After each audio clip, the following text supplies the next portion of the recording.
Hello there, a very good morning. This is the Breakfast Rundown on TV1. We're starting off a brand new week, and this morning we have news on the upcoming local government elections. The Balanda Commission report that was recently tabled in Parliament. A 3.5 million rupee worth raid at the Karunaratne International Airport, as well as a couple more local news items. News overseas this morning is coming in from Canada. As for sports news, it will be on the IPL encounter between Chennai Super Kings and Mumbai Indians. You can stay tuned with us for the news in detail. Let's move on to the top local news item for this morning now. The acceptance of nominations for the Mana, Punakari and the Hiyatakandi Pradeshia Sabhas begins today. Nominations will close at 12 noon on the 27th of March. Meanwhile, the deadline for depositing security bonds for these Pradeshia Sabhas has been set at 12 noon on the 26th of March. Meanwhile, information on candidates contesting the upcoming local government election regarding whether or not they have submitted their declarations on assets and liabilities has been forwarded to the Bribery Commission of Sri Lanka. Now, the election for 336 local government bodies across the island has been scheduled to be held on the 6th of May this year. A total of 107 recognized political parties will contest the election, while in addition, 49 independent groups will also contest the upcoming local government election. Commissioner General of Elections, Sri Ratnayaka, has also issued a set of guidelines to candidates regarding how to carry out their campaign activities during the upcoming festive season in the month of April. Let's move on to more local news now. Deputy Minister of Housing T.B. Sarath said that all future actions regarding the Balanda Commission report will be taken in full accordance with the law of Sri Lanka. He stressed that the actions are not driven by any political vendetta but are in interest of justice. T.B. Sarath also emphasized that there is significant evidence linking former President Ranil Wickremesinghe to this matter, with key information previously left in the possession of Chandrika Kumaratunga now being brought to light. The findings have been submitted to the Attorney General for further legal action to be taken. Sarath further clarified that the law is being applied impartially and that it is the right of the people of Sri Lanka to seek justice regarding this matter. And in more local news now, a 40-year-old woman from Sevanagala has been arrested at the Bandaranaike International Airport in Karunaratne for attempting to smuggle foreign manufactured cigarettes worth 3,540,000 rupees. The woman was detained upon her return to Sri Lanka from Dubai, where officers from the Police Narcotics Bureau discovered 118 cartons containing 23,600 cigarettes hidden in her luggage. And in more local news, Deputy Minister of Land and Irrigation, Dr. Susil Ranasinghe, assured that the government does not offer any political protection to underworld activities. He acknowledged the presence of multiple underworld gangs and ongoing activities. However, he also clarified that these are internal conflicts within the underworld. Dr. Ranasinghe also mentioned that the government is investigating whether there is any political conspiracy behind these ongoing gang violence. He emphasized that the government is taking swift action to suppress underworld activities. And finally, on to the weather news update for this morning. The Met Department says that showers or thunder showers will occur at several places in the western, Sabaragamuwa and central provinces and in the Gaul, Mathura and Mana districts after 2 p.m. as well. Fairly heavy showers above 50 millimeters can be expected at some places in the western and Sabaragamuwa provinces and in the Gaul and Mathura districts. Several spells of showers will occur in the Uva province and in the Ampara, Batiklo and Hambantota districts.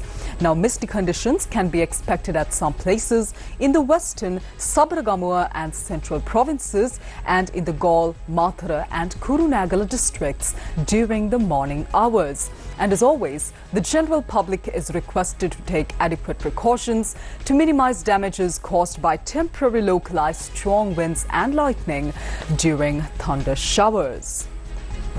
Well, let's move on to news overseas for this morning. Like I said earlier, it is coming in from Canada. Now, Canada's newly appointed Prime Minister, Mark Carney, has called a snap election, sending the country to polls on the 28th of April. The election comes as Canada faces a trade war with the US and calls from President Donald Trump for it to become the 51st American state, issues which are expected to be top of mind for the voters of Canada. It comes 9 days after Carney, a Liberal, was sworn in as Canada's Prime Minister following Justin Trudeau's resignation. Carney must now face Conservative leader Pierre Poilievre, whose party has been leading in national polls since mid-2023, though recent polls suggest that the race is by now neck to neck. Speaking in Ottawa yesterday, Carney said he needed a clear, positive mandate to deal with Trump. He said, quote, "We are facing the most significant crisis of our lifetimes because of President Trump's unjustified trade actions and his threats to our sovereignty," unquote. The Liberals, once written off for this election, now have a chance of forming a government for the fourth consecutive time under Carney. 60-year-old Carney, the former governor of the Bank of England and the Bank of Canada, has never served as an MP and is untested politically. Carney made most of his short days in office, meeting with UK Prime Minister Keir Starmer as well as French President Macron, and stopping in Canada's Arctic to announce a partnership with Australia to develop a new northern radar system. He also ended Trudeau's signature carbon tax climate policy, which had faced heavy criticism from the Conservatives. Let's take a listen to what Prime Minister Carney had to say with regards to this snap election in Canada. Good afternoon. Welcome, everyone. Bonjour tout le monde. 2 months ago, I was at a rink in Edmonton where I'd learned to play hockey. And that's about as far as you can get from the grandeur of Rideau Hall. And I was there because I was putting up my hand to run for the leadership of the Liberal Party of Canada. And I was doing that because I knew our country needed to take action. We needed to act to fix our economy.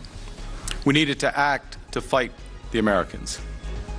We needed to act to deal with Donald Trump's tariffs.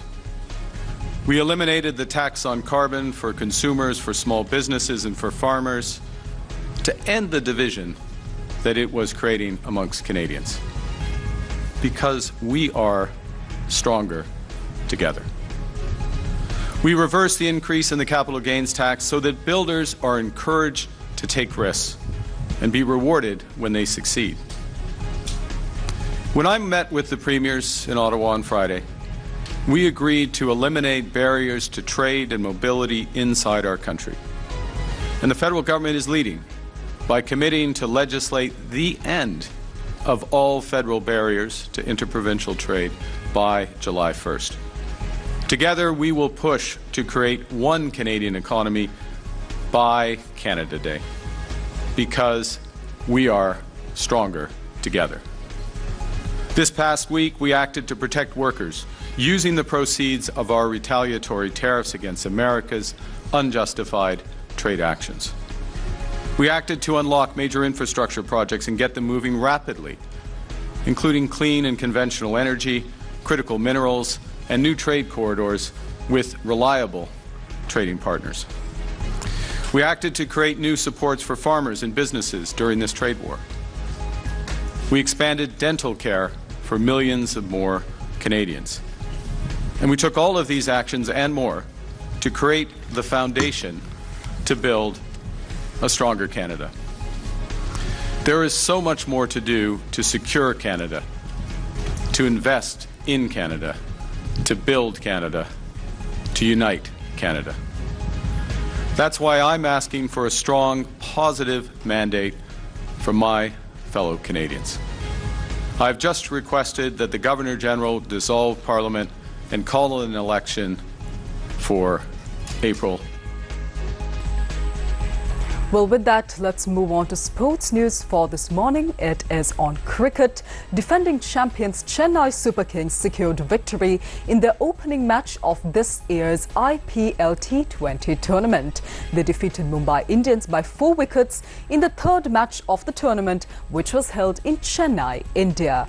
After winning the toss, Chennai Super Kings opted to field first. Mumbai Indians, who batted first, lost their top 4 wickets for just 87 runs. Captain Suryakumar Yadav scored 29 runs. The top scorer of the innings was Tilak Varma, who was dismissed for 31.